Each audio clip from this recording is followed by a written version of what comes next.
In Sparta, survival began before you could even walk.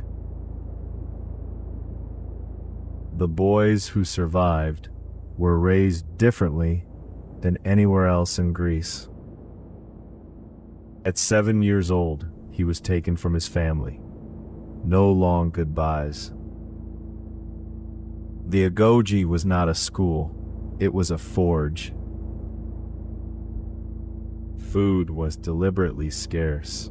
The lesson wasn't in the theft, it was in not getting caught.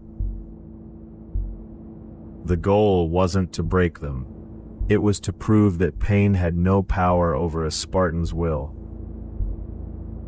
They weren't just learning how to fight. They were learning how to lose without falling apart.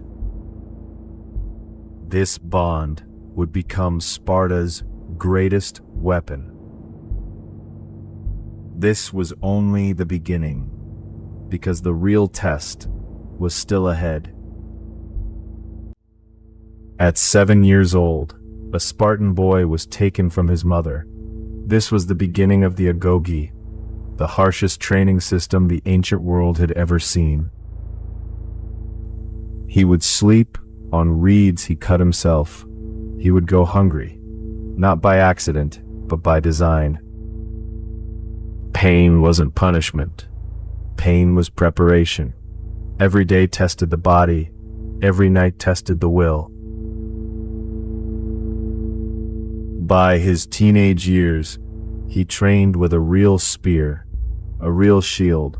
One shield didn't just protect its owner, it protected the man beside him.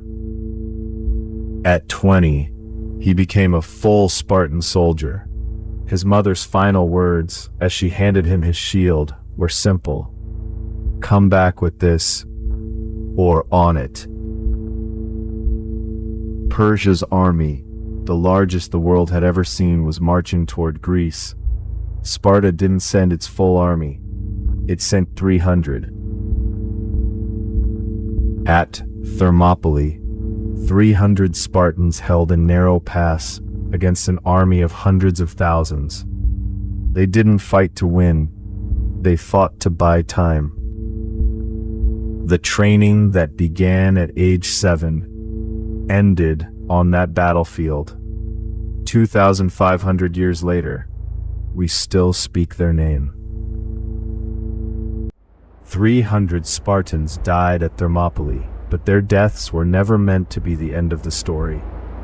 King Leonidas fought until his last breath, buying his men time to fall back with honor. Word of their sacrifice spread across Greece like wildfire. They hadn't stopped Persia, but they had bought something priceless: time. For the first time, Greek city-states that had fought each other for generations put aside their rivalries. They united against a common enemy. A year later, the combined armies of Greece met the Persians again, this time on an open field at Plataea. And this time, Greece won. Persia's invasion was broken. Greece remained free, and Sparta's sacrifice at Thermopylae became the spark that made it possible. A memorial was built at Thermopylae. Its words would echo for thousands of years. "Go tell the Spartans, passerby, that here, obedient to their laws, we lie."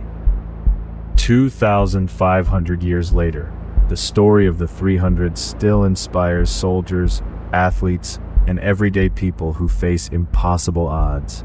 Sparta didn't just win a battle, they created a legend that outlived empires. This is the complete Spartan story. If you missed part 1 or part 2, links are below. Thank you for watching.